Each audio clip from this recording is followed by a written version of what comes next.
What I want to talk about today is what prevents us from starting that new diet again, that new health program. There's so much resistance to getting it started. One of the things is the lack of self-belief, the belief that you can do it. If you look at something and you think to yourself, I can't do this, this isn't possible, that is immediately going to stop someone from even trying it. What's the point in doing it at all? If in your heart you look at the project and you just say, I'm not capable of doing that, there's just no way that you're really going to put your heart into it when you just think this is never going to happen. The way that you deal with that is minimize it down to the tiniest little thing and you get started on that, because the fact is, if you don't believe you can do something, you're not going to get started. But even in saying that, what I said just then, that's a pretty common piece of advice. Million miles begins with a single step. Make it in bite-sized pieces and all that. But still, I think you know where you want to go. And if you do really unconsciously you just think I'm not going to get there, then it will mess with you and it'll mess with your energy around starting and your enthusiasm around starting, because you're just going, this thing just isn't going to happen. So that's important to be aware of. Another reason is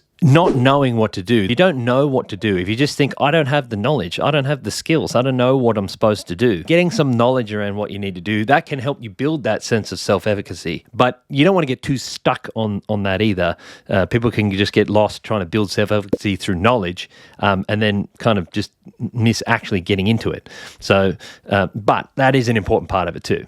So if you want to build more of that self-efficacy, that sense that you know what to do, that you could do it, you want to get as much knowledge in your head as possible. The channels that you sign up to, sign up to this one, subscribe, learn as much as you can from places like this, but then go to books and podcasts, magazines and friends and environments where you're going to be able to learn as much as possible. And that builds your sense, your roadmap of how to get there. And then when you get more and more of that roadmap and more experience in it, then you start to feel more and more capable of being able to achieve it. The other thing is that there isn't a clear purpose for it. Like, one of the key drivers of humans, one of the ways that we work, our default programs, is we are meaning-making machines. We need to have a meaning behind something, a purpose. If there's no reason for doing a thing, it's like when a kid, you tell them, why do I have to do this? And then they say, oh, because I'm your mother, or because I'm telling you to do so, because I'm the teacher, because I'm whoever. It just doesn't inspire them to do the thing you want them to do. We need a reason. We need a why.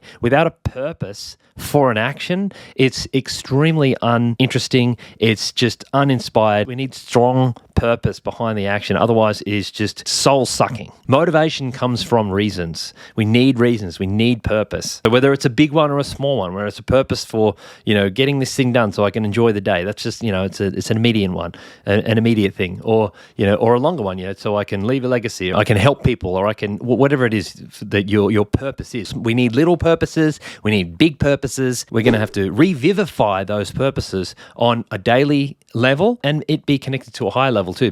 And the third reason I want to mention about what prevents us from getting started on these things and making these changes in our lives is the perception of pain involved in the process. And I've talked about this in other videos, but this is huge, right? So how much pain that you have associated with the idea of doing something is going to stop you from starting. So if you look forward and you go, oh, that stupid diet is going to be so annoying and I'm going to hate it, then that is going to create resistance to change. You're not going to want to do it because it's going to be painful. And again, this is such a driving factor. You can have all the purpose in the world behind something. You can have all the reasons and the sense of self-efficacy. I can do it. I know I can do it. I've done it before. But then it's just a pain in the ass. That will stop you. It'll stop you because it's just like, I can't be bothered. Or in the other sense, there's not enough pain associated with not doing the project.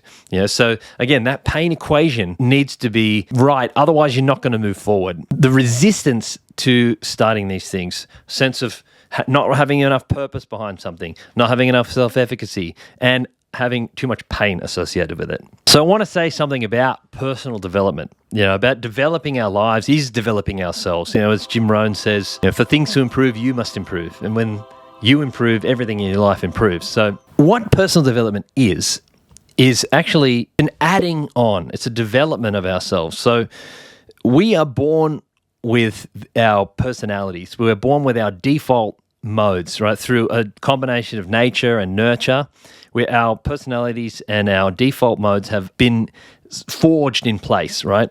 And adulthood is about becoming aware of those programs that are there and not changing them. You cannot change your default programs. Once you get to adulthood, they're pretty much as they are. But it's about adding on to them. For example, right, when people are forged in their default modes, people will generally have a bias towards negativity or positivity, right, being more pessimistic or positive. Now, I'll tell you, I'm actually quite a pessimistic person naturally, right? So my default mode is like that. So I'll just always tend to think of those things first. But through a process of understanding the power of positivity, how it makes you feel better and it makes you make better choices, and it's just generally going to get a better outcome, right? It's going to bring more positivity into the world, into what you're doing, and then and more enthusiasm, and it's just going to help. So through being aware, through having a sense of awareness about that, and then having an intention to be more positive, then what I'm trying to do is install this program of positivity that's kind of running concurrently with the negativity. I'm not getting rid of it. I cannot get rid of it. That's it. I will bias towards that naturally. But there is a check there. There's a buddy program installed beside it that is there to develop that natural default state. This is a good way to think about it too, because there's an idea in psychology and personal development about accepting yourself as you are. For you to change something, at first you need to accept it, right? So to accept the fact that I am a generally pessimistic person, and then once I've accepted that, and I'm not attempting to change it, I'm not trying to change it. I'm trying to add something into the process, add something in, and this is the thing. It's not about controlling it either. The unconscious is so powerful. Those default modes are so overwhelmingly powerful. You will not beat them. You will not control them. Right? But the unconscious is powerful. Right? So what you want to do is add to it, bringing in awareness, right? You're not trying to control it, but you're just becoming aware of it. And then you're having an intention. I'm not trying to bash myself into compliance. I'm just having an intention around it. And then you've got to let the unconscious do the rest. The unconscious will do what it knows is the least painful thing to do and the most positive thing for you, right? And that's it. Awareness and intention, and then the rest you're going to have to leave up to the unconscious. Because this is the frustrating thing with people is they get on in their journey and they feel that, I haven't really changed, or this mode, this way I've always been still feels like it's there. Of course it is. It's always going to be there, right? And this is the thing. Once your resources get low and you're feeling down and out in life and things have got you beaten down, you can feel those default modes pushing through, because when our resources are down, those are the more natural programs. But when we have a strong sense of awareness and intention, and we spend a lot of time with those things, we find they become more and more installed, and it's a more balanced. You find yourself more balanced.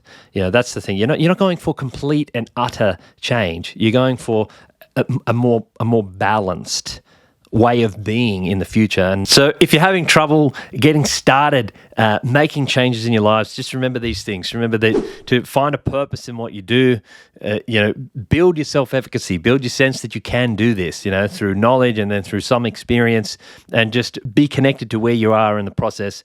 Find the pain and lean into it where it's going to help you, right? And know that it's a process of adding the programs that are going to help you, and accepting who you are and how you are right now, and not trying to change those things, but add programs, add things with awareness and intention. Allow your unconscious to just integrate those and create and integrate those programs, right, that are going to help you. So if you found that helpful, press like, subscribe, share it with a friend, look around the channel and find more wisdom and fun. And keep learning, keep growing, keep adding in all the things that are going to make you become all that you want to be. Okay, now, see you next time.